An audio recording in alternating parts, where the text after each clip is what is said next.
It's a weird way of stabbing him. That would have been more appropriate.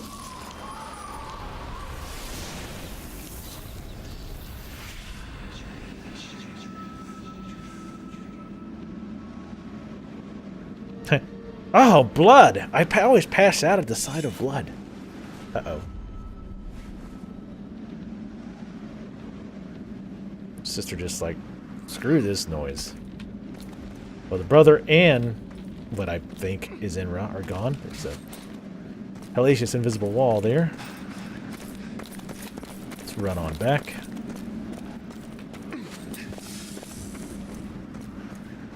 Oh, hey.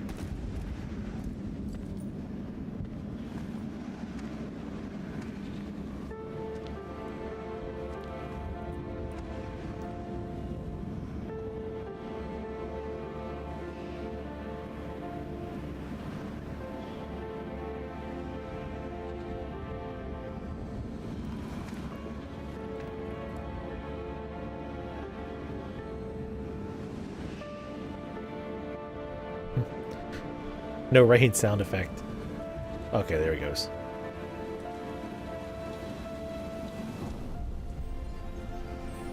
Huh.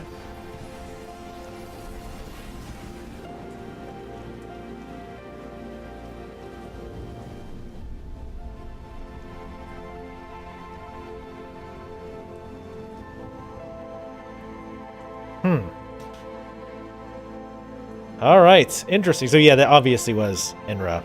That was, like I said, I figured it. I thought it was until they said brother, and I just didn't think Enra was one of their brothers. I thought the three were brothers, and then he was like the father or something. I don't know.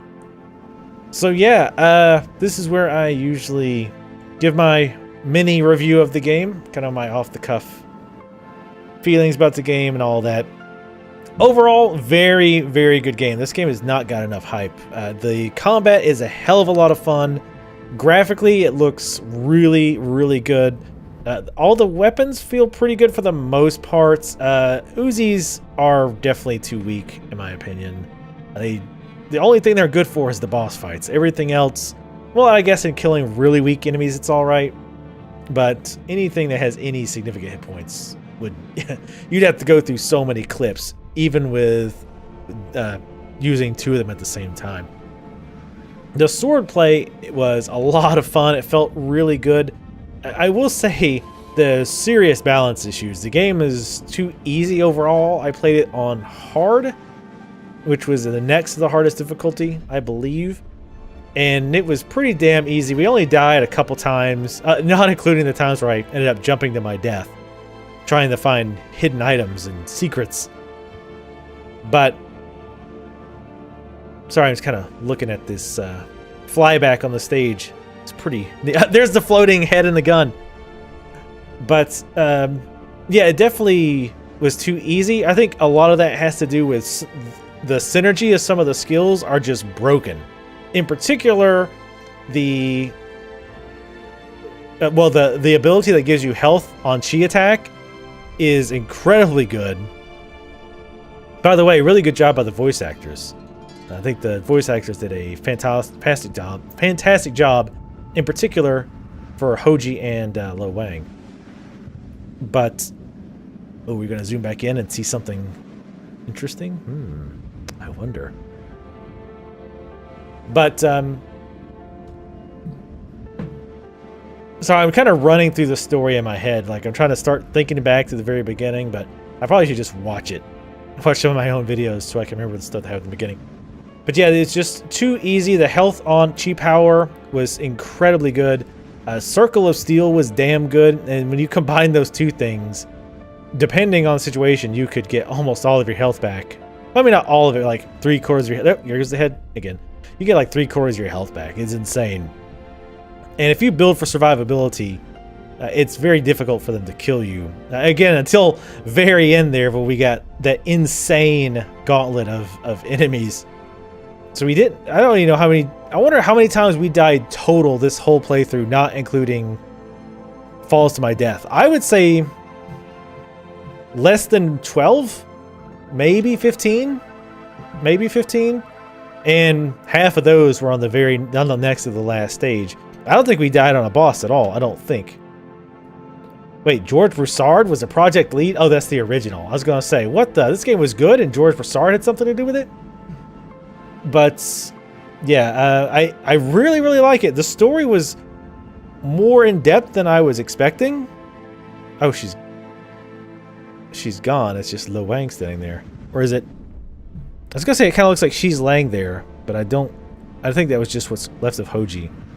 It's just Lo Wang sitting there with his sword. But yeah, it's just a damn good game.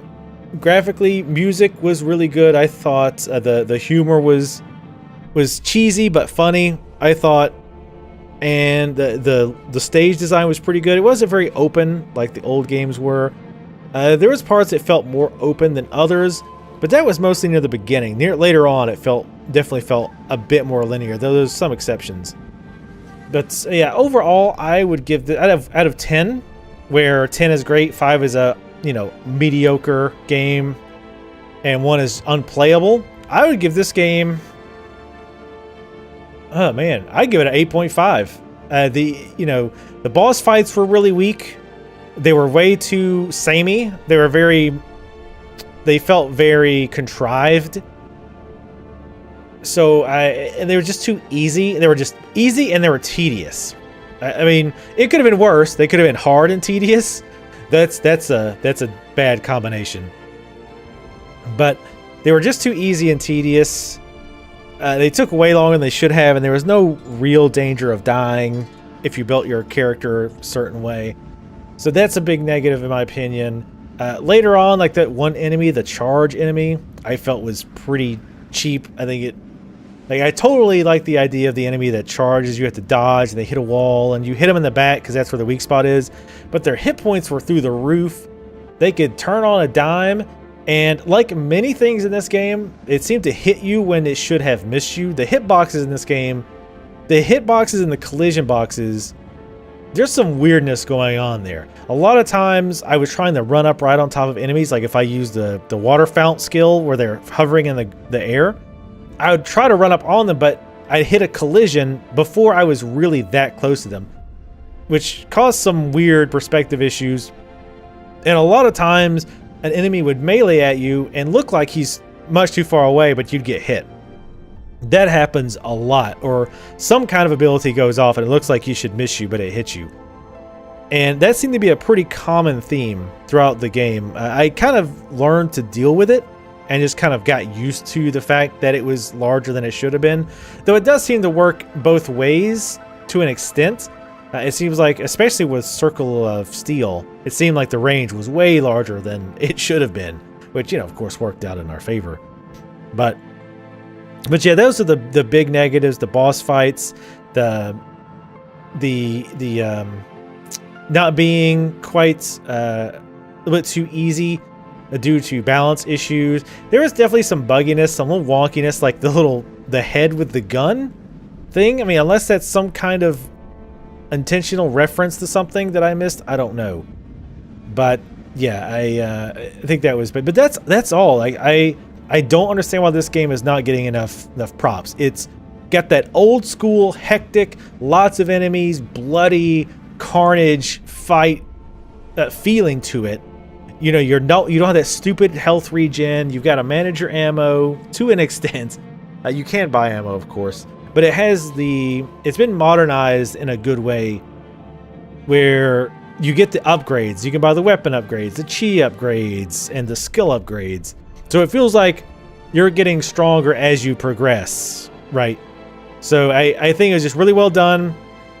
So yeah, 8.5, a definite buy. As far as price, I always give a price review, if you will. Basically the price that I think that you should pay for this game. Because sometimes, hey, Stephanie Tinsley, Shoop, I know who that is. I think she's the person I usually contact trying to get stuff, which I didn't get a free copy of this game. Come on, guys. But anyway, price-wise, if you like shooters, FPS games, honestly, I would play up to like $50 for this. I think this is better than most FPSs that have come out recently, at least insofar as the single player. I don't even know if this has a multiplayer. It probably does. Honestly, I have no idea though. But yeah, up to $50. The voice talent: anime girls Lanny, Manila, and Rose Schuler. You did a very good job. La la la la la. Oh, the Viscera cleanup detail. I don't know how to pronounce Viscera correctly. I'm going to do that as a bonus, by the way, later on. But $50 if you are a first-person shooter fan. If you just kind of like, and if you're an old school FPS fan, $50 without question. I would absolutely pay full price for this game, or suggest that people pay full price for it. I think I bought it for 15 or 20 when it was on Steam sale. But yeah, absolutely suggest it for old school FPS fans. If you kind of like FPS games, you know, maybe you're not huge on them, but you do enjoy them, I would suggest up to like $25, $30, easily up to 30, if you just kind of like FPS games. Are the credits looping? I don't think they are. But I thought this was the second time we've hit the flying hog or whatever. I'll kind of try to keep an eye on it. But I know I did the credits for this game and then the credits for the old original Shadow Warrior, which I do plan to do an LP. A boss fights programmer. Damn you. I guess you can't blame him. He's just a programmer, not the designer. But I probably will play the old Shadow Warrior. I'll probably do the HD remake of it, probably. But yeah, look out for that on the channel. But yeah, absolutely pick this up. I really, really enjoyed it. In fact, I'm retroactively putting it on my games of the year for 2013. I enjoyed it that much. I just think that it was so much fun to play, and it really just drew me in. And a lot of games don't do that these days. I'm used to kind of playing a little bit of games, like, you know, for an hour or 2 or 3 at a time, and I enjoy them, but it, you know, I can easily drop out. But a few times I found myself wanting to pick this game up and just play it, even off camera, just to enjoy the mass murder of the game. It seems like we're panning out a little differently this time, so I think maybe we're drawing to a close of the credits. Perhaps. I could be wrong. I haven't, to be honest, been paying complete attention to the credits. Actually, no, I think we're doing the same thing. I'm always afraid to skip the credits, because if there's something extra afterwards, some games will be like, oh, you skipped the credits, you don't get to see it. So I'll give it a few seconds here and see if it is. I think it is looping. Yeah, it is looping. I'm almost positive, because it's now going to the same voice actors again from the new one. I think so. Zilla, Eugene Lee, Gozu, Kagame. Sure that's not the original? Anyway, I'm going to hold the key to skip. See if there's anything. Level complete. Got the Shadow Warrior Tier 3, 2, and 1 achievements. No secrets. We got 3 achievements. Actually, we got more than that, I think. We got 6 achievements from this. Turn the main menu, I guess. Ah, okay. Alright, so yeah, I don't know what happened at the end there, I guess. I mean, I guess I'm trying to picture in my head, like, what happened. So, you know, Hoji fell in love with his sister, apparently. And so she stopped crying, so therefore the tears stopped. So Inra found that they were doing stuff they shouldn't be doing, and I guess punished Hoji. But that wasn't when he was exiled. He was exiled later. So I think after he made the Whisperers, I don't know, like, I guess I don't quite understand, like, this is when it kind of breaks down in my mind. So in my memory here is, so he punished them, but he wasn't banished them because he still made the Whisperers, right? And the Whisperers, the whole purpose was to get the sword, right? And I think. So did Hoji come up with this plan to get the sword to kill? I don't know. I don't know. I'm going to look it up, because honestly my memory is so spotty as what I actually recall happening in this game that it's pointless to try to speculate. So anyway, that is the end of Shadow Warrior 2013. Hope you guys have enjoyed it. I very much enjoyed it. Make sure to like my videos if you like them. Leave your comments. Let me know what you thought of this Let's Play. And I'll see you next time.